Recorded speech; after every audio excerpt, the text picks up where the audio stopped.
Periya case പ്രതികളെ ജയിലിലേക്ക് യാത്രയയക്കാൻ CPIM നേതാക്കൾ എത്തി. ലോകത്തിന്ന് വരെ ആരും കാണിച്ചിട്ടില്ലാത്ത ഒരു തറവേല ഞാനിപ്പോ ഇവിടെ കാണിക്കാൻ പോവാണ്. കൂടെ നിന്നോണം. പി ജയരാജൻ അടക്കമുള്ള നേതാക്കൾ ജയിലിൽ എത്തി പ്രതികളെ സന്ദർശിച്ചു. മുദ്രാവാക്യങ്ങൾ വിളിച്ചാണ് പ്രവർത്തകർ പ്രതികളെ ജയിലിലേക്ക് ആനയിച്ചത്. ഈ രണ്ട് കൈയും കൂട്ടി ഇങ്ങനെ ഇടിക്കുക.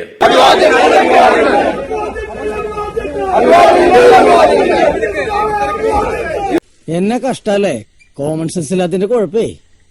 അല്ലെങ്കിൽ ബുദ്ധി പറഞ്ഞു കൊടുക്കാൻ അവൻ ആരെങ്കിലും വേണ്ടേ? ഇപ്പോൾ ഏതോ സ്വാതന്ത്ര്യ സമരത്തിൽ പങ്കെടുത്ത് ഈ സഖാക്കൾ ജയിലിലായി എന്നുള്ള മട്ടിലാണ് സംസ്ഥാന സമിതി അംഗം അവിടെ വന്ന് സംസാരിക്കുന്നതും സ്വീകരണം നൽകുന്നതും.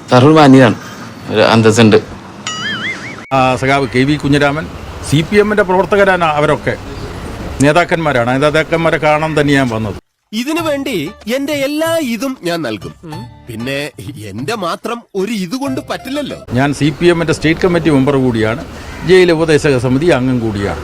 എടോ തിരുമണ്ട, അന്നയൊക്കെ സെക്രട്ടറി ആക്കി വെച്ചിരിക്കുന്നത് കണ്ട ചാനലുകാരുടെ മുന്നിൽ വിഡിത്തം വിളമ്പി ആളാവാനല്ലടോ. ഞാൻ എഴുതിയിട്ടുള്ള ഒരു പുസ്തകം അവർക്ക് വായിക്കാൻ കൊടുത്തിട്ടുണ്ട്. അയ്യന്റെ മോനെ, വേജാറൊന്നും വേണ്ട, സൂപ്പർ സംഗതിയാ. അപ്പോൾ ജയിൽ ജീവിതം എന്ന് പറഞ്ഞാൽ കമ്മ്യൂണിസ്റ്റുകാരെ സംബന്ധിച്ച് വായിക്കാനുള്ള ഒരു അവസരം കൂടിയാണ്. അയ്യോ, ഹാപ്പിയല്ലേ? ഹാപ്പിയാണ്, നമുക്കറിയാം. ശരിയാണ്ടോ? നല്ല വായനക്കാരാണ് അവർ. അപ്പോൾ വായിച്ചവർ പ്രബുദ്ധരാകും ജയിലിനകത്ത്. കമ്മ്യൂണിസ്റ്റുകാരെ തടവറ കാട്ടി ആരും പേടിപ്പിക്കാൻ നടത്തിയിട്ടുള്ള ശ്രമങ്ങൾ വിജയിക്കാൻ പോകുന്നില്ല. കതിരൂർ മനോജ് വധക്കേസിൽ അറസ്റ്റിലായ CPM കണ്ണൂർ ജില്ലാ സെക്രട്ടറി പി ജയരാജനെ കോഴിക്കോട് മെഡിക്കൽ കോളേജിൽ മെഡിക്കൽ സംഘം വിദഗ്ധ പരിശോധനയ്ക്ക് വിധേയമാക്കും.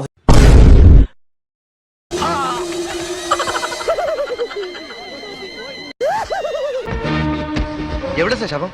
ഞാനിപ്പോ ശവമാകും. എന്നെ വേഗം ആശുപത്രി കൊണ്ടുപോ. ആ നിലവിളി ശബ്ദം വിടോ.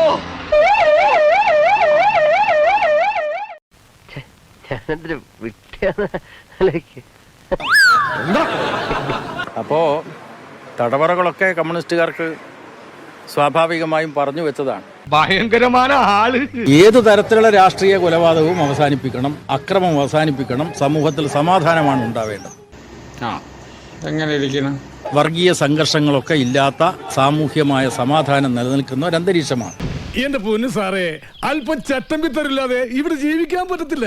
അല്ല, അതായത് കേസിന്റെ വിശദാംശങ്ങളിലേക്കൊന്നും കടക്കാൻ ഞാൻ ആഗ്രഹിക്കുന്നു. പിന്നെ വിവരദോഷികളും വകതിരിവില്ലാത്തവരുമൊക്കെ രാഷ്ട്രീയ നേതൃത്വത്തിൽ വന്നാൽ ഇങ്ങനെ പല വിഡ്ഢിത്തങ്ങളും ചെയ്യും.